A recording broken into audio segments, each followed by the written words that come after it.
Hey. All right. Welcome, traders. Hey. We're back. Episode 4. Oh, is it 4 already? Episode 4. Everything's late. Nobody dies. Yeah, 4. We got 4 of them in the can. I have a lot of fun looking at you in the eyes. Everybody's late and nobody dies. Hey, I Everything like is that. late. I like that. Everything is late and nobody dies. And everything is late. That's highly appropriate. We're discussing distribution today. Oh, So, gonna be one of this isn't those. Gatorade. No. Distribution is something that's really changed a lot over the course of my lifetime in comics. So I used to own a shop back in Ogden, back in the early 90s. You got smart and left. And distribution at that point was we would literally go to the depot that was 2.5 miles away from my store. Mm-hmm. I'd hop in my car and I'd drive down there and I'd say, I want that, I want that, I want that. And then I'd pay wholesale for them, walk out the door. That was distribution back then. Jeez. And that distribution model gave us a lot of really interesting things that we can talk about within the comic industry, how it affects prices and aftermarket and stuff like that. Sure. But it certainly has changed, and this is something that you can really speak to because you've pretty much been in the business through the evolution of distribution. Kind of where run the we're at gamut now. of the mess. Yeah. Were you in it when they were doing like the small local magazine distributors? I wasn't in it then, but when I used to. I mean, okay, when I started this, I would go pick them up at UPS out in West Valley, Okay. because that was the hub. So I'd go Wednesday morning at 8:30 in the morning. And go that's to like UPS. a 25, 30-minute drive Yeah. each way. Yeah. Right. Then I would, grab those, bring them back here. And I mean, at that point, there was maybe a variant for the first issue of Avengers or, something like that, right? Have 30 different covers for everything. So it was a hell of a lot quicker just to get through them, Right. get these things out here. Right. So, I mean, it would take us like, plus obviously the store was smaller. We didn't have as many customers, as many holds, things like that. But I mean, it would take us 2-3 hours to get through the shipment, and now it takes me 2 or 3 days to get through the shipment. Right. If I get it, Yeah. which we'll touch on that. But then they did that, and then they did the option to have it delivered to us. So up to that point, your only option was to go down to the hub and pick them up. Yeah, pretty much. Yeah. Like you couldn't have UPS wouldn't bring them to the door. I mean, you could have them delivered, but they wouldn't get there till 3 or 4 in the afternoon Okay. on a Wednesday, and that just isn't going to fly. Oh, so they would show up Wednesday morning. Right? Yeah. Like you couldn't get them Tuesday night. No, absolutely not. And they would not let you touch those things Tuesday. Wow. And then they got the option, that okay, yes, we can get them there earlier on Wednesday.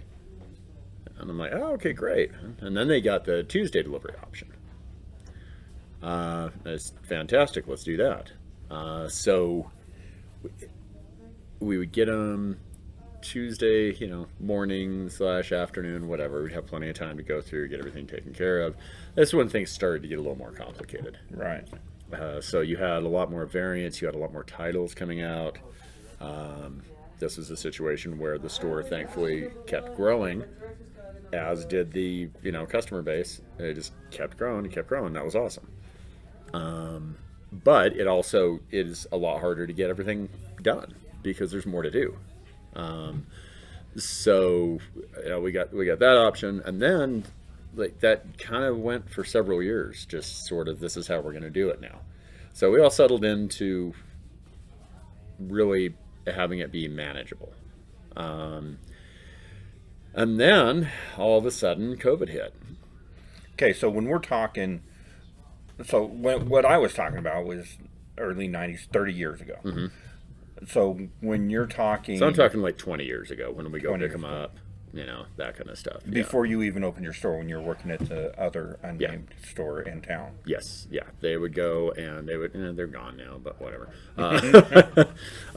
Yeah, you know, they would go in the morning. They would bring it in there. We'd go through. We'd do the holes, all that, just garbage. You know. Okay, so that's 20 years ago. Yeah. And so it pretty much stayed stable on that schedule until Oh yeah, for a good 10 to 15 years. until about 4 or Really? 5 years ago. Yeah. And then all of a sudden, DC decided, or AT&T decided, that during the pandemic they weren't making any money with these things, with Right. Diamond being shut down and things like that. But by God, they were still going to print. They didn't care about any of this stuff. So they said, "Oh, okay. Well, we're going to go through Midtown and Lunar." Right. Because we don't want a monopoly. We don't want anybody to have a monopoly on it. So we're going to give you 2 distributors to choose Exactly. from. And Yes. that was their big selling point on this. Was we want you to have an option of 2. They even And you can still get it through Diamond. you can still get it through It's, Diamond, so that it's was just 3. the release dates are going to be later if you get it through Diamond. Right. Than if you set up an account with well, let's just be honest about it. Discount Comic Book Shop or Midtown, our competition. Right. So you're never going to be first if you're buying stuff from your competition. Right. And that's still a thing.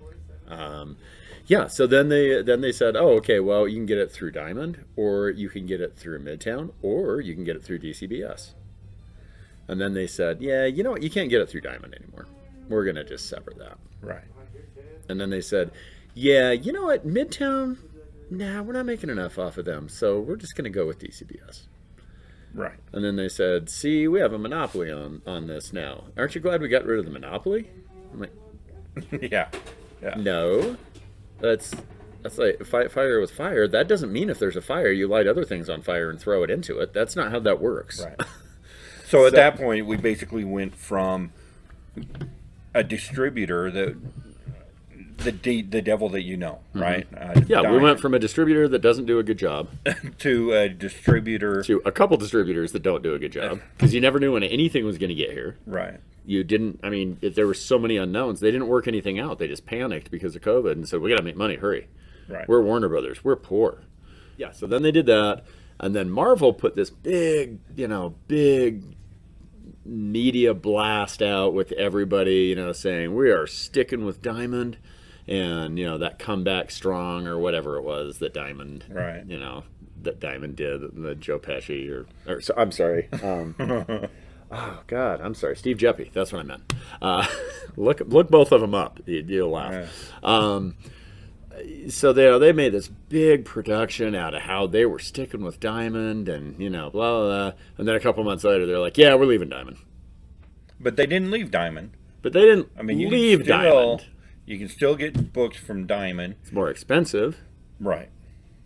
and shipping is more. Right. However, I went with Random House for 2 weeks and went, "You guys are so terrible that you make Diamond look good."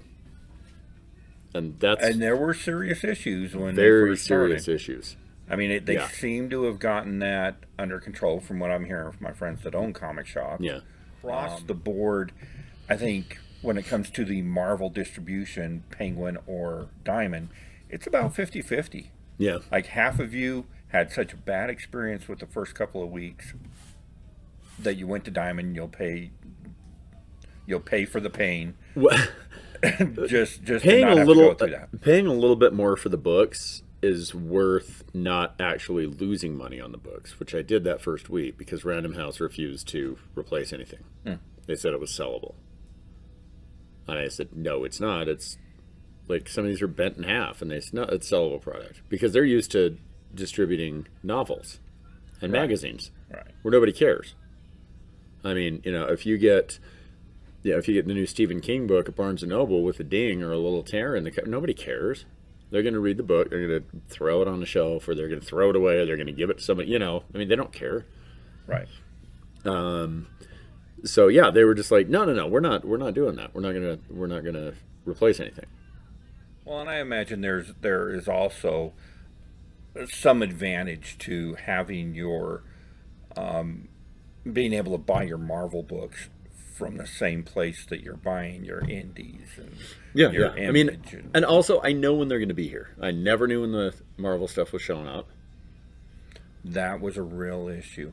And I mean, and they did blame that on distribution because of COVID and that whole thing. And well, I mean, maybe it wasn't the right and- time to make your move then. yeah. You know, maybe if that's going to have that big of an effect on it, it's Disney's not a small company. Random House is Right. not a small company. Right. They should know very well, that these are the problems, these are the options, these are the things, these are the hurdles, these are the things that could really mess this up. They should be looking at that. You know what I mean? And just being like, oh, okay, yeah, there you go. Yeah, And let's fix this. Also mixed in with all of this message, you've got a lot of kind of conspiracy theories about who's getting greased on the back end, and like you gotta do. Are we going back to Willy's Wonderland? Yeah, back to Willy's Wonderland, and you got to kind of look at this from your Jesse Ventura point of view, right? And I'm just asking the questions. Just asking the questions. That's a pretty good. That's a pretty good Ventura. I mean, I don't know if this has anything to do with it, but that's a pretty good. Yeah, that's not. But there was a lot of speculation with the comic book community, with the collectors, as to why DC left Diamond. It was DC wanted to buy Diamond. They didn't want to sell Yeah. to DC, and DC's like, well, I got a contract and we want distribution, so we're going to come over here. And what was it, DCBS? Was where they Very were putting well their money. named. Very well named. That's where they were putting I their don't- money. And then when they decided they weren't selling to DC, now your only option's Lunar. Yeah. And there's some question as to whether there's a lot of that DC money tied up in Midtown. So just asking the questions. Just Come on, asking the say, questions. I don't have time to bleed. I don't have time to bleed. Yeah. Don't spit tobacco. So you got that kind of conspiracy element as well. And I don't. like, it's only a conspiracy theory until it's proved, right? Well, yeah. Just like I mean, that's what we're talking about is the devil you know. Right. Yeah, I know they're not going to handle it well. I know there's going to be a problem. I know I'm shorted. I know I get damages. I know all this stuff, but I know what to do about it. I mean, you didn't even know there was nobody, because when DC moved to California, they fired all the reps that had anything to Right. do with the stores. And just my point with that is there wasn't anybody there to help that transition. And the people that were supposed to be there were on a Facebook page. And that's what they had set up to help us with the transition, is a Facebook page, DC did. Wow. And then everybody got on and they were like, why are you doing this? This is a stupid thing. And like, why are you doing that? Like, why can't we get, and like real questions? But it was criticism. And yeah, a lot of it was people go, you guys suck, but a lot of it was also constructive criticism. And if any criticism at all, they would either, like, I got kicked out of the DC group twice. And then they made me promise to behave if I came back. Obviously, one time I did not behave, but yeah, and they were like kicking retailers out left and right. See, that's what they're doing. I can't behave. I've got a drinking problem. Yeah, they were kicking retailers out like crazy. That's insane. If you were like, yeah, you guys, what you should do is this, and they'd come back like all defensive, and be like, well, and I mean, you've got to listen to the retailers. If you're a publisher, you have to, Right. and not get all defensive and pissy if somebody brings up something you did wrong. So since COVID, we went from, magazine distributors to a single distributor. Now after all the fallout from that, we've got 3 distributors, 2 that distribute Marvel, 1 that distributes DC and a couple indies. And this is what I'm worried about is This is a good point. So Lunar DCBS now has DC exclusively. Right. They also have Scout. Vault, Ahoy, IDW, or no, IDW's at Random House. Right. But I mean they've got Scout, Vault, Ahoy, whoever, I can't remember who does that. Black Caravan, which is Scout. Black Caravan, which is Scout. Yeah, I mean they've got 5 or 6 small publishers there. Silver Sprocket I think is through there now. Like all this stuff, and ever since they started expanding, the service has gotten worse.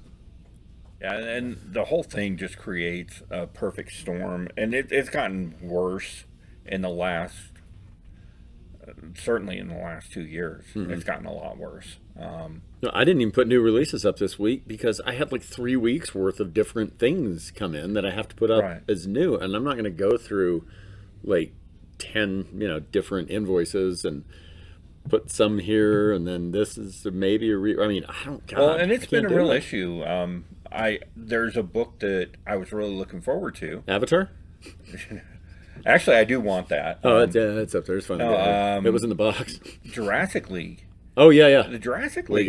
We got him. Like, I come in to buy Jurassic League on Wednesday, like I do every week. Come in, and it's not here. And it's not here because you didn't even know why it wasn't here. I didn't know. I still don't know why it wasn't here. I got him today. They never told you, and that was 2 weeks ago, and you got them today. Yeah. I mean, it's just insane. And my entire shipment that I got that was supposed to be all this stuff, it was a small box with somebody's reorders in and my invoice in. And they just sent that to me. Somebody else's reorders? Yeah. So you got somebody else's books and not even the one. Like one small box of reorders. And not even any your new weekly. ones. No. But the end result of that is our shop owners in Salt Lake and our community here. I mean, we're all friends. We all get along. It's hard as a collector to walk into the shop that you've been going to for the last 15 years and not be able to get your books, and that a 10-minute drive away you can get every one of those. Right. And it works both directions, because both ways. I went into the nerd store and I'm like, don't you guys have this book? I can't remember was it Electra?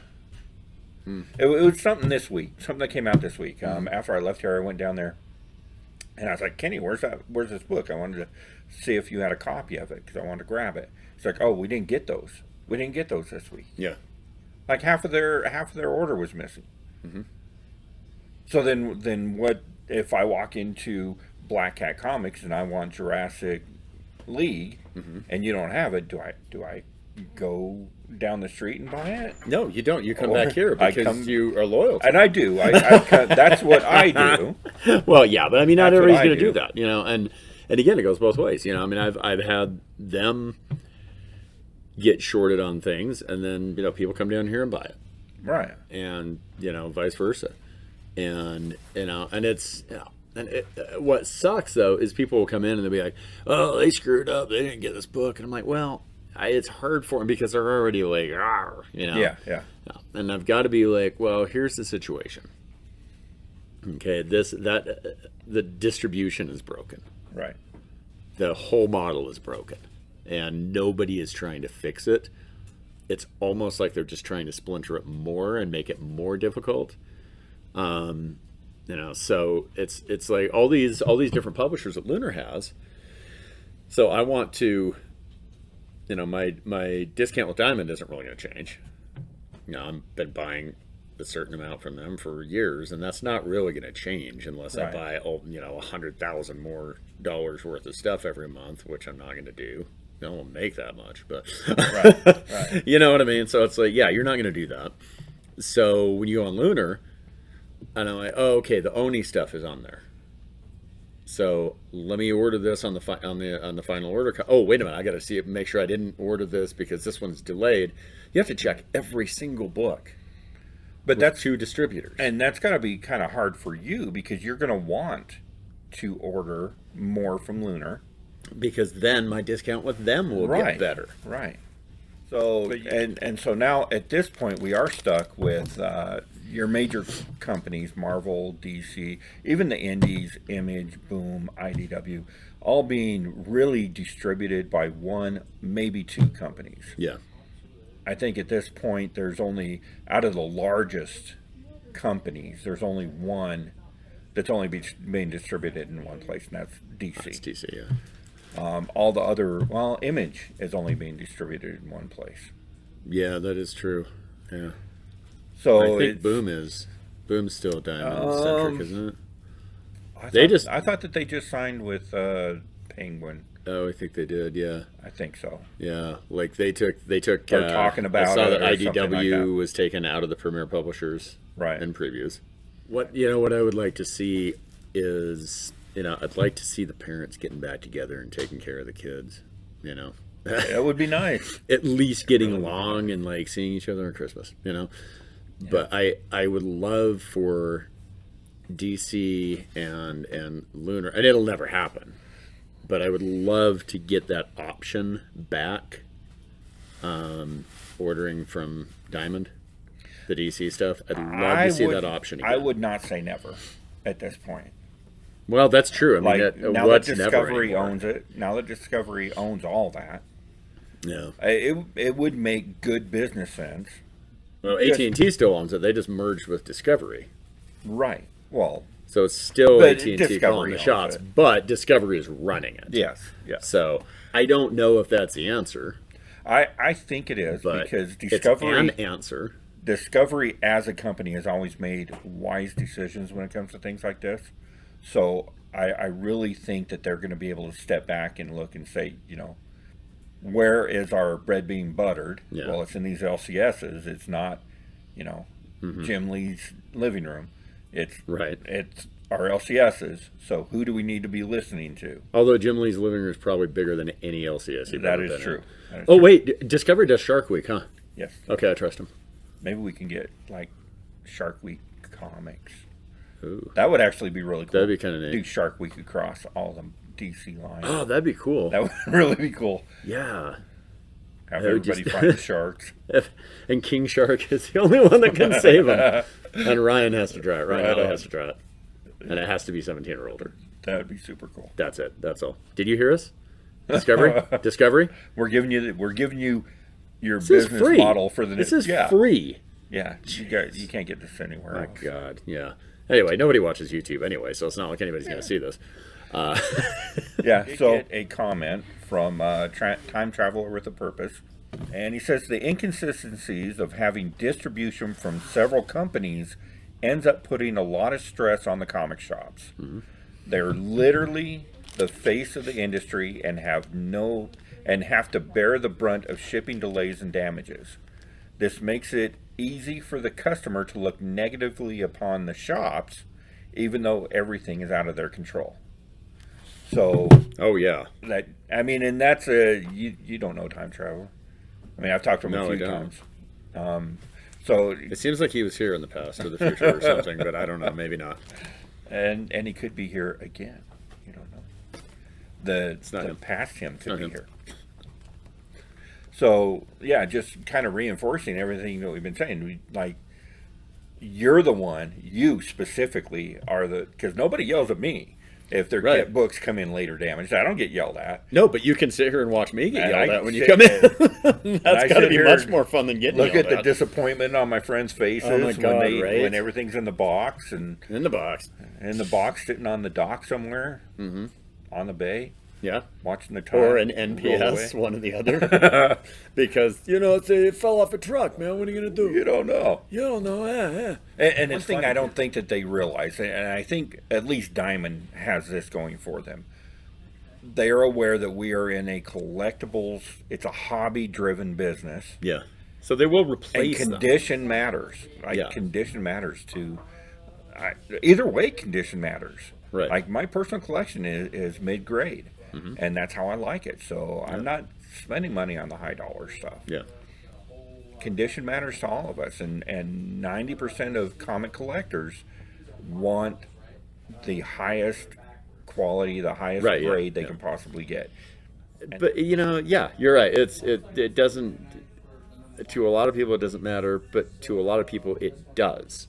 And Diamond does realize that because, I mean, whatever you say about, about Steve Jeppy, he's going to whack me, isn't he? He's going to do it. Yeah, fine. Yeah. You go home and have a horse head in your bed.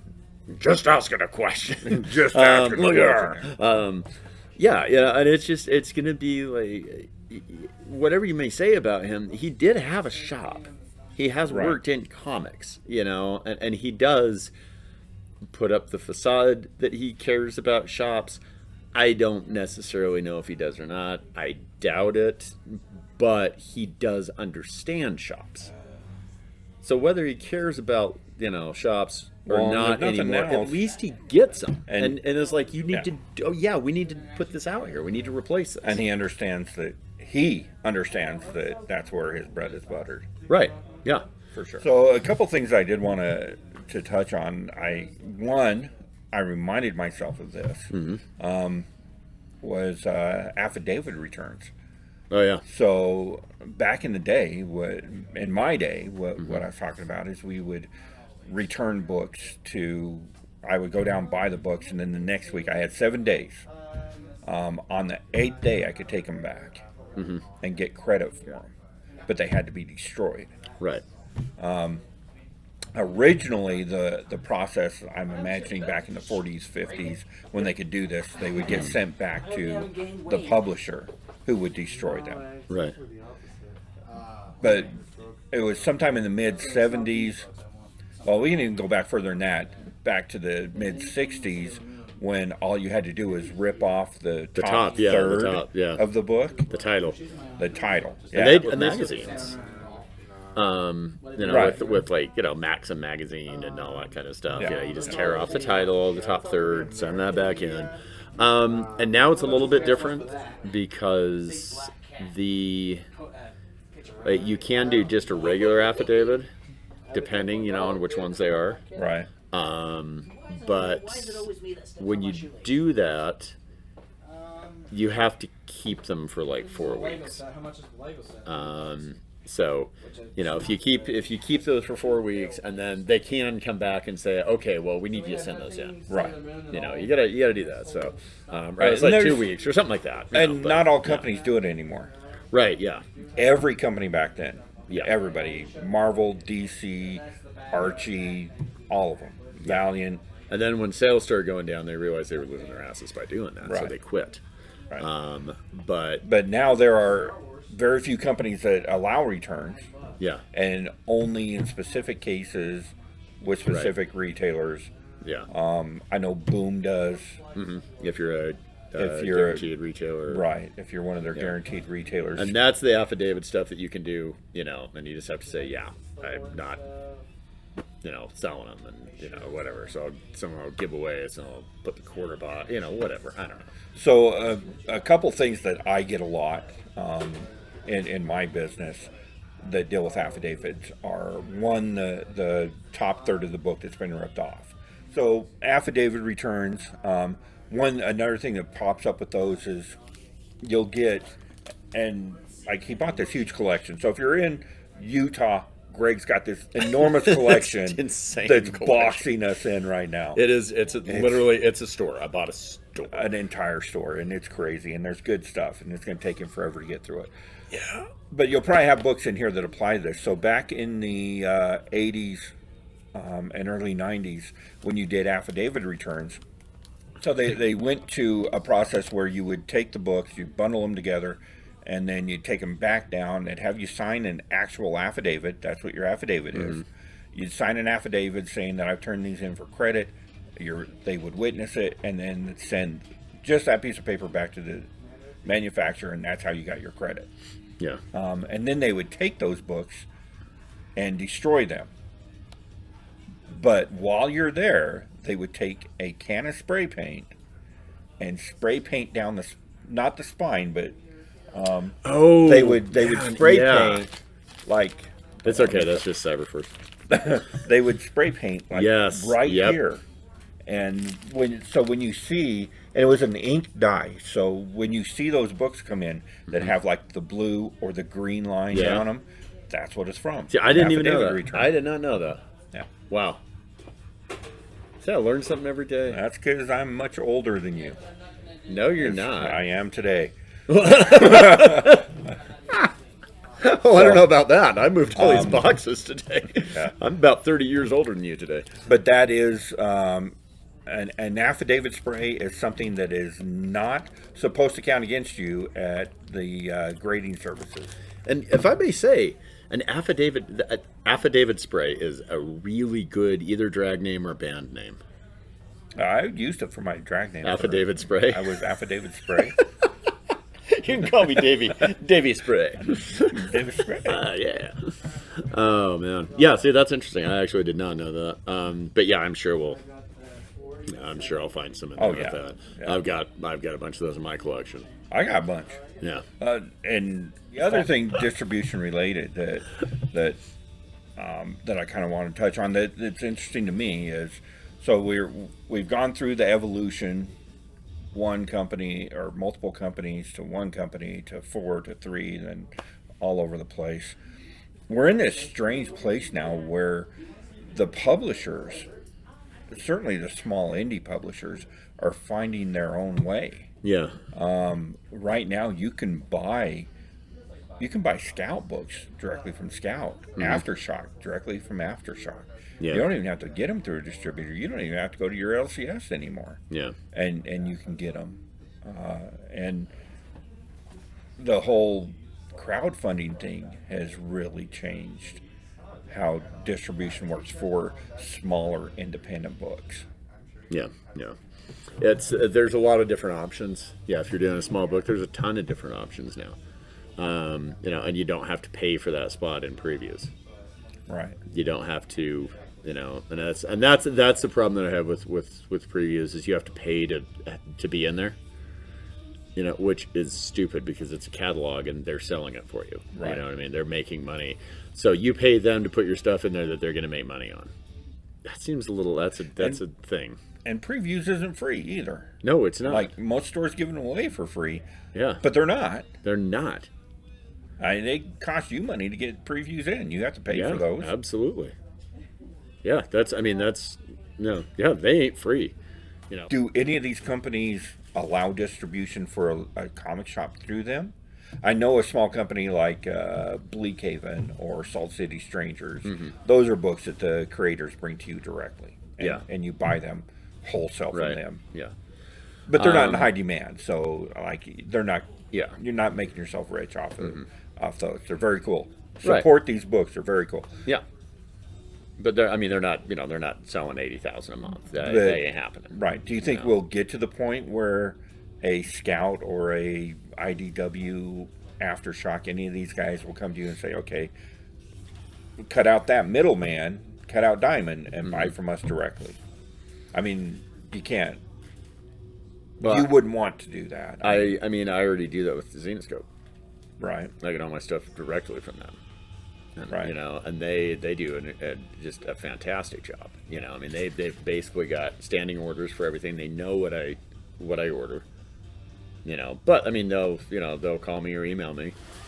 At least once every other week. And they know what I get, and they're really good with that, and they package it really well. Shipping is a little more because they don't have the sweetheart deal with UPS or FedEx. But it doesn't matter because they get here and they're great. Oh, hey, let's take care of the customer. Oh, wow, that's a nice thing, right? Yeah. And plus that way I get stuff from them that you can't get from Diamond. Yeah. I get all the super limited ones. The one with the ladies with their kibbles and bits. Yeah. I really think it's interesting because I know stores that don't have that deal. Mm-hmm. And the reason they don't have that deal is they can't sell Xenoscope. Yeah. Well, And- you can't. Any store can sell Xenoscope. Right. If they do it right. Like, you don't have a problem selling Xenoscope. Like, No, it's not a problem sometimes in I your sell store. out. Yeah, it's not a problem in this store. Xenoscope puts out a quality product, so it's on par.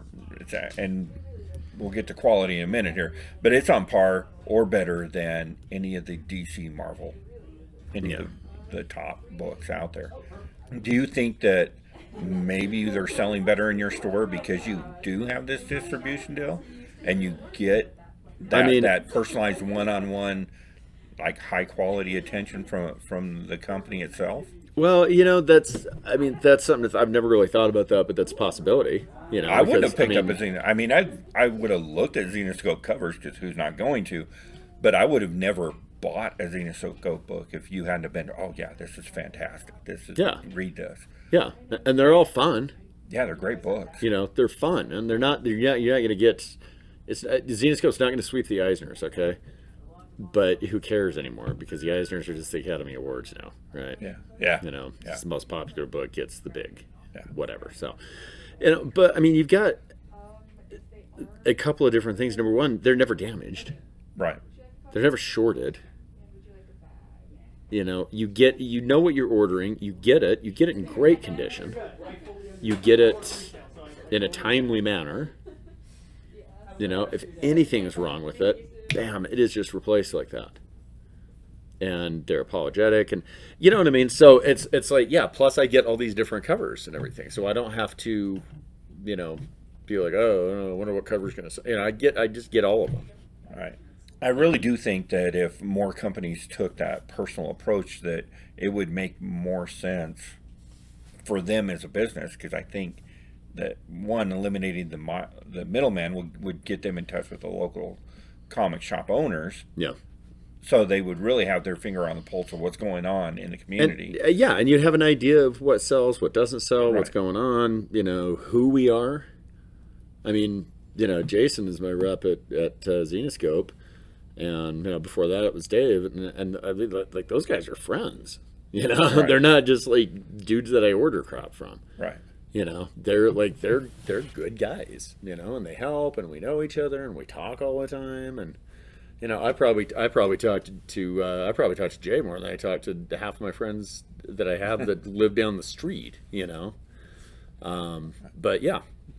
And we don't have a sponsor for the show yet. And I'm going to get Xenoscope to sponsor this show. Yeah, we totally should. I love Xenoscope. I'm a big fan.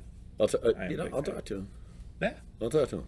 Send us some books to give away to the viewers, and Yeah, I'm sure they'll do that. let us talk about you guys. And Yeah, they love sent Xenoscope. they sent that big package of books, the signed books and stuff for the I was cancer just looking at that fundraiser. today. There's Yeah. some good stuff in there. Some really good stuff. really They're cool signed, books. and yeah, they donated a lot. We're doing an American Cancer Society fundraiser at me Right. and Kat, Eric's wife, and yeah, they sent all kinds of stuff for like the silent auction and everything, a bunch of signed books. They're always really great with that. They've sent stuff, for like anniversary giveaway Yeah. stuff for Oh, yeah, my you've daughter's always got school, some- like everything, man. They do all kinds of great stuff. Yeah. Okay. Yeah. So that's kind of our take on distribution, ups and downs, kind of the history of it, how it affects the hobby and whatnot. I don't know how much of that was really interesting, but I found it fascinating. It was a conversation. Mostly the things I was saying, but I was riveted the whole yeah, time. I feel like you were riveted like a frog. Just like a frog. You were riveted. Very nice. Toad me. Oh no, we're gonna get sued by the Henson Creature Company now. Oh no. Take him back and take me back to my tadpole days. Yeah. The tadpole, that's a new way to say the salad days. The Yeah. tadpole. Yeah, back in the tadpole days, we used to go to punk shows all the time. Yeah, we used to go watch some Green Day, The tadpole day. I guess we're using Green Day, and That's good. Avril Lavigne. that. That punk rock. Punk rock. Okay, so anyway, we in the live chat from our last episode, episode 3, things got a little heated, and it's a very interesting topic. What did I do? Somebody in the chat had said something about the quality of Marvel comic books. Oh, okay. And he was referring to the quality, Like the paper story quality. or the Paper quality. Okay. Which And sucks. Yeah. yeah.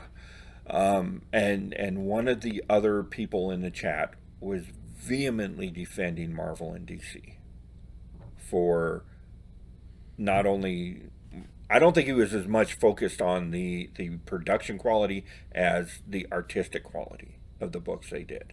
Okay. So I'm actually going to chat with him later this week and hopefully get him on camera to kind of explain his point of view. Oh yeah, that'd be great. And then we will cut that into next week's show and discuss it. But I would like to take that on as a subject, the quality improved or like good or bad. Yeah. So the actual paper, the production, things like that, not the quality of writing and art. Both. Oh, both. Okay. Let's discuss the quality of the product that we have to read. Okay. Because there's some great books out there. Yeah. Great books from the big three. But also the quality of production, the paper quality and that type of stuff. I would have a lot to say about that. I've got a lot to say about all of those. John Carter of Mars will be mentioned in that show quite a few times, I'm sure. You know, I got all the variants for number 2 in your hold, right? Man. Dude. Man. So bad. There's got to be one part of every one of these. It's not out yet, is it? Just do this. Right? I'm actually... No, I got advanced copies that are signed for you. No. It's just I got him to do a photo cover of you. As John Carter. Me as John Carter. You as John Carter. Yes. All right. So quality, comic book quality, both production quality and the artistic quality of our books. Chime in. Let us know what you think. And then we'll discuss that next week. And we'll get a couple people on camera to send us some videos that we can reply to. Okay. And we'll have that discussion. All right. Sounds good. All right. Well, that's what we got for you today, traders. Make sure you like and... Gotta ring that bell. Ring that like. Like that ring bell. You know it. Smash the button. Ring a bell on it if you really want to be my lover. I think that's our next number 1 hit. I feel like it is. I know that worked. My daughter's looking at me like I'm insane. We're the Spice Boys. Oh yeah, Spice Brothers, Spicy Boys. Spice Boys. We're the Spicy Boys. We're gonna be. I am Old Spice signing off. I'll see you next time, traders.